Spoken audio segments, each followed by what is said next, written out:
When I say the phrase current objective survive, I think most people understand, even if you've never played Halo or Halo Reach, you kind of get just through like osmosis of the cultural zeitgeist what I'm referring to from the video game Halo Reach.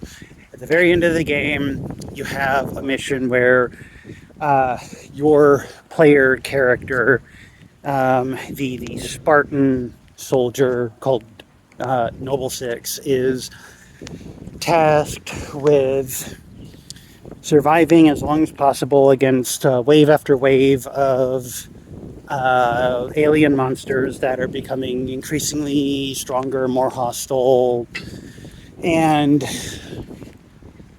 I feel like that is actually a really great analogy for the modern day crusade against trans people here in America, or the West more broadly.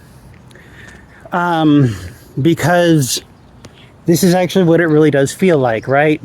We as trans people, we're an extremely small demographic. We're, I think, the smallest minority population in America, or at least in the top like 2 or 3.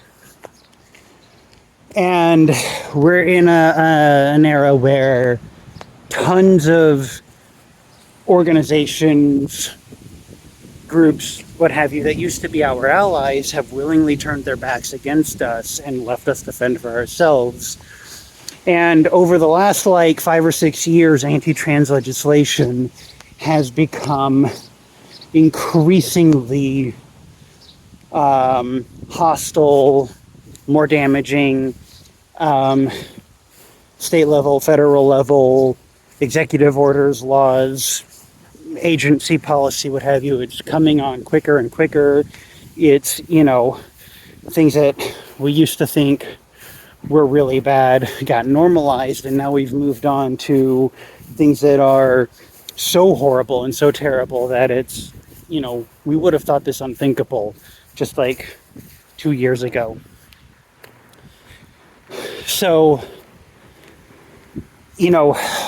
currently we're now looking at a proposed federal policy that will put into place the policy that any organization in America, whether it's like a nonprofit, a school, a hospital, a state government, a local government, whatever, will have to either completely disavow the existence of trans people entirely, which means cutting off any and all recognition, any and all services, what have you, or they will have their federal funding completely cut and they'll be left to fend for themselves. And this comes on top of things like we've had,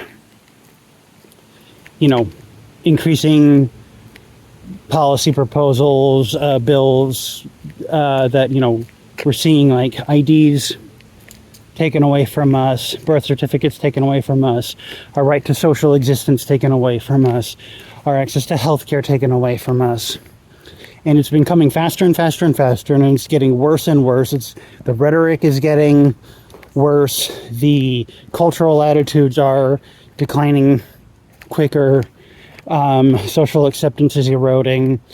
And it very much feels like we as trans people are that lone Spartan facing off against the unending hordes of the aliens. But here's the thing, like that lone Spartan at the end of Halo Reach, we as trans people are not typical. We, like the Spartan characters in Halo, we find our true potential and our true power through intensive training and therapy and medical procedures until we reach a point where we are stronger, more resilient, more resourceful, more adaptable than your average person. And let's just be perfectly honest here. Your average trans person survives things in day-to-day life that your typical cis person would completely fold and crumble under. like halfway through. That's just the fact. And so I do feel like looking at this through the analogy of portraying we as trans people as like the lone Spartan fighting the alien hordes is actually a really apt analogy, which brings me ultimately to the primary point of this video. Is much like it was Noble Six's objective to survive against all odds as long as possible, we here in the year of our Lord 2026, as the current adult trans community, be it millennials like me or Gen Zers, our current objective is to survive. Because this isn't really just about us. And I know that it's getting harder and harder and more terrifying every couple of months right now, but it's not just about us. This is also about the Gen Alpha generation coming up behind us. And there's going to be a lot of trans kids in that generation. There already are. I've already met some of them. And if we, as the millennials and Gen Zers, the current adult trans population, don't do everything we can to stand strong, to fight, to slow the damage, to carve out a better existence, to make a better world in some capacity, if we don't survive this, no matter what it takes, then the Gen Alpha trans generation, they're not going to have anybody to look up to. They're not going to have any guidance. They're not going to have anybody to inspire hope or greatness in them. And they need that. They need that desperately, because they're going to inherit this world in about 10 or 15 more years. And that's really not that far away. We have to survive long enough to give them something to look up to give them something to inspire them to. And that is why your current objective is to survive.